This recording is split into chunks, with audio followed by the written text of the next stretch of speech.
Hey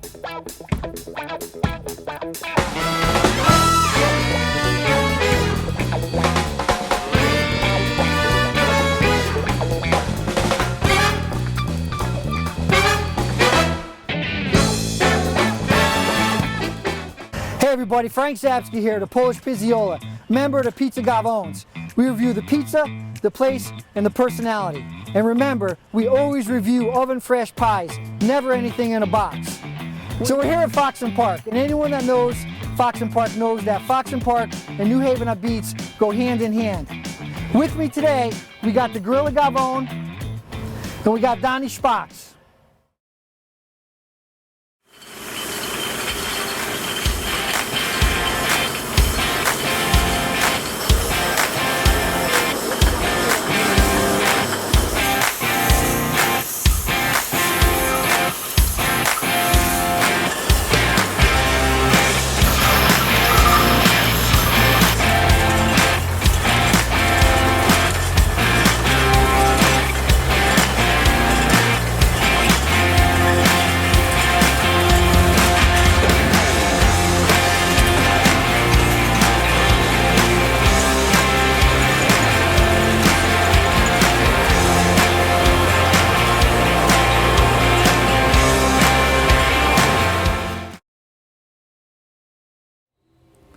Okay everyone, we're here at Foxon Park in East Haven, Connecticut. And for those that don't know, this place is an absolute Connecticut staple. New Haven pizza and Foxon Park go hand in hand. It's white on rice, it's peas and carrots, it's yin and yang. That's what we got here. You got any more of those? I only got 3 and I had to practice those. How did it happen? How did every pizza place end up with Foxon Park? Well, all right, so that's a good question, but it's so the main ones, like Pepe's was one of the first ones, 1925. Yep. You know, we were in 1922, and then people would leave. You know, you'd have people working at Pepe's. They'd say, "All right, I want to go open up my own pizza place." He'd go open. He'd say, "I got to bring Foxon Park with me." Then they move, and then they have kids, and then their kids have kids, and it kind of just, you know, then house deliveries. That's what we used to do. We delivered to houses. We didn't deliver to pizza places or anything like that. It was house, and that was up into the 70s. So the place is great. Yep. It's the first time ever coming in here, but there's Thought it was bigger?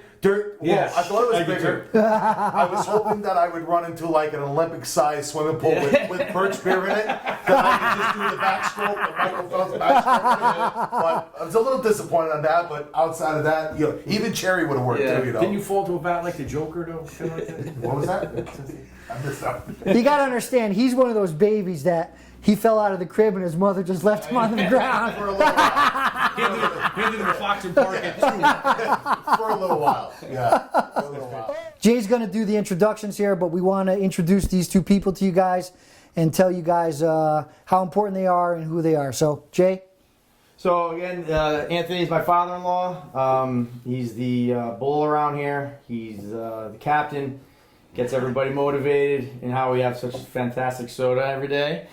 My sister-in-law Jessica, who started off doing some bookkeeping work, and now it comes in and helps Anthony with all the manufacturing duties and makes soda right alongside him. But my grandfather, he came here in the early 1900s, Okay. and he opened up, actually the name of the company was Hamilton Bottling Works Soda Company. He did it with his in-laws. So that was the dates, I'm not exactly sure, but I'm going to say 1910 possibly, all right? Okay. After a couple of years here, he went back to Italy where his family was. You know what part of Italy he was from? Yes, Gerola. Okay.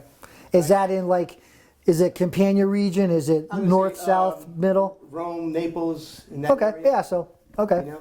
Jay got that right. You see? Yeah, he did. Lawrence, I think. Yeah, he did. Anyway, so then after being here for a couple of years, he went back. And when he came back with his family, his wife, and I think at the time he probably had 2 kids, all right, there wasn't enough room in that small Which would be your father? One of them. One of them was my father. Yeah. Well, my father was actually born here, Okay. all right?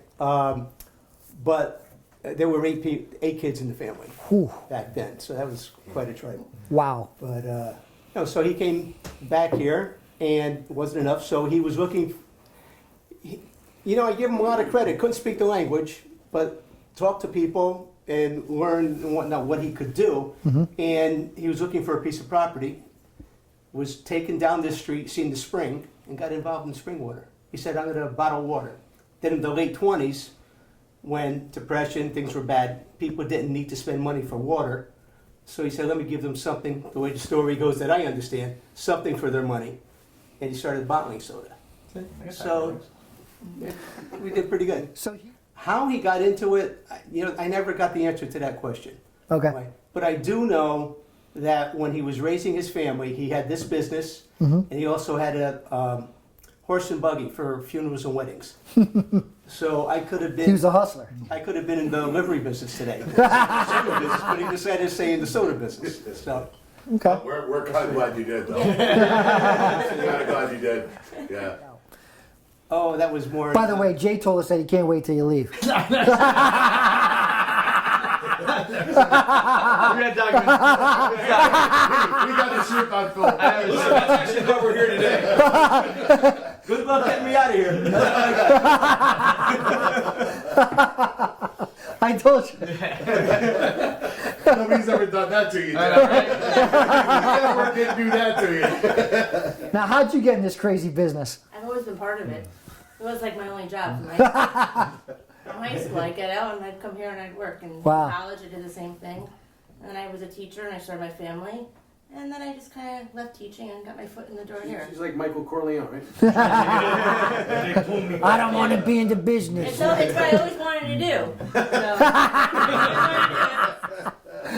Did you ever think of your wildest dreams that you'd be working at a soda place? no, people look at me like I'm cuckoo. Like, what do you do? I'm like, Yeah. no idea. How many bottles of soda do you make in one day?